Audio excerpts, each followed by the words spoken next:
बचपन से हमने सुना है रशिया में दुनिया भर के हैकर्स रहते हैं।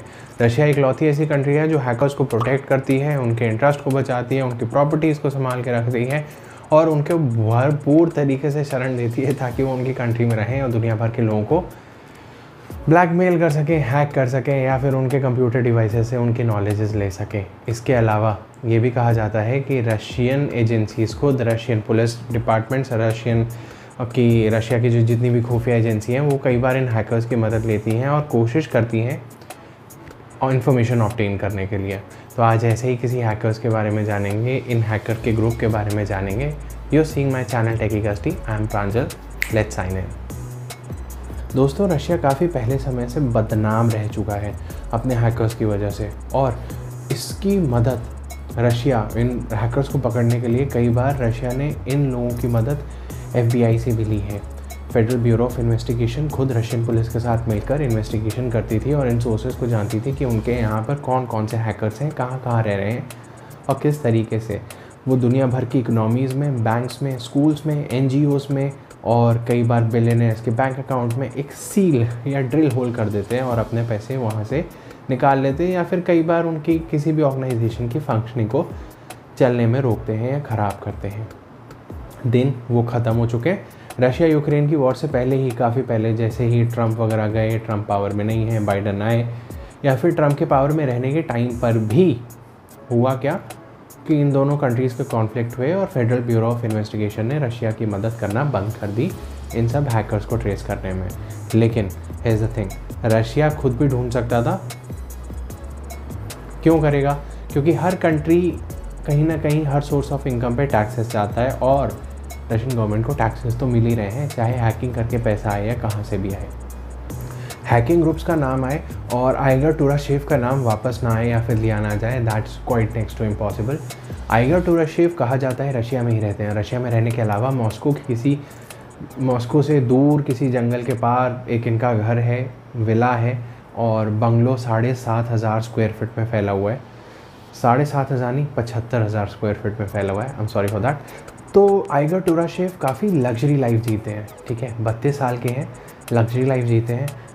कस्टम लैम्बोर्गिनीज़ हैं, काफ़ी रॉयल वेडिंग इनकी हाल फिलहाल में हुई है और रशियन गवर्नमेंट, ऐसा कहा भी जाता है कि इनको एक शरण देती है एज अ शेल्टर, इनको प्रोटेक्ट किया जाता है। एंड अगर गवर्नमेंट ना भी दे तो they have quite a bit of body builders, body guards with them जो इनको बचा के रखते हैं आउटसाइड थ्रेट से।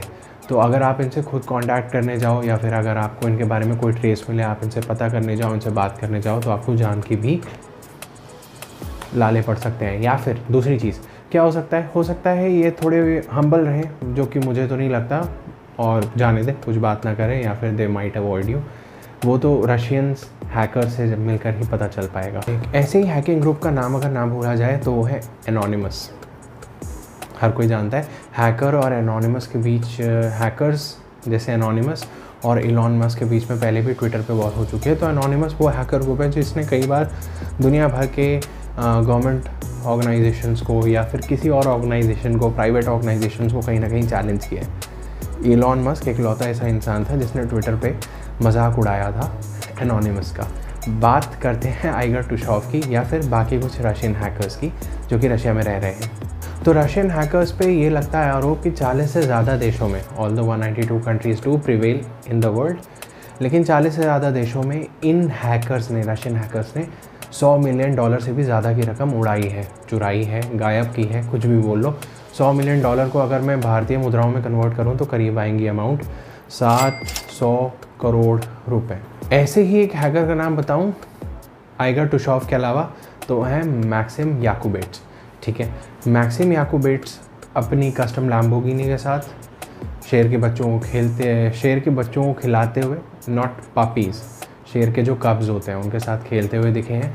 और इसके अलावा अपनी वाइफ, या जो कि शायद कोई सुपर मॉडल रह चुकी हैं रशिया की, और कस्टम लैम्बोर्गिनी जिसकी नंबर प्लेट पे लिखा हुआ है रशियन में चोर, ऐसी गाड़ियों के साथ अक्सर रशिया में दिख जाते हैं। इन सब की इन्फॉर्मेशन लीक की थी किसने? लीक की थी तब जब federal bureau of investigation Russian police department के साथ मिल के इन्वेस्टिगेशन कर रहा था। इन्वेस्टिगेशन में पता चला था कि याकूबेट्स का रहन सहन, रहते कहाँ हैं, ठिकाना कहाँ है, सारी चीज़ें।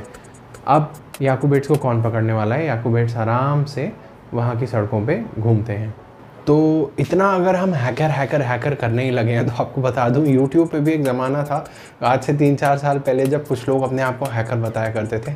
ऑल्दो शायद वो सिर्फ केंद्रीय विद्यालय से पास आउट थे, लेकिन एजुकेशन हैकर बनने के लिए मैटर नहीं करती। शायद कुछ लैंग्वेजेस जिनकी जानकारी अगर आपको हो तो वो मैटर कर सकता है यहाँ पर।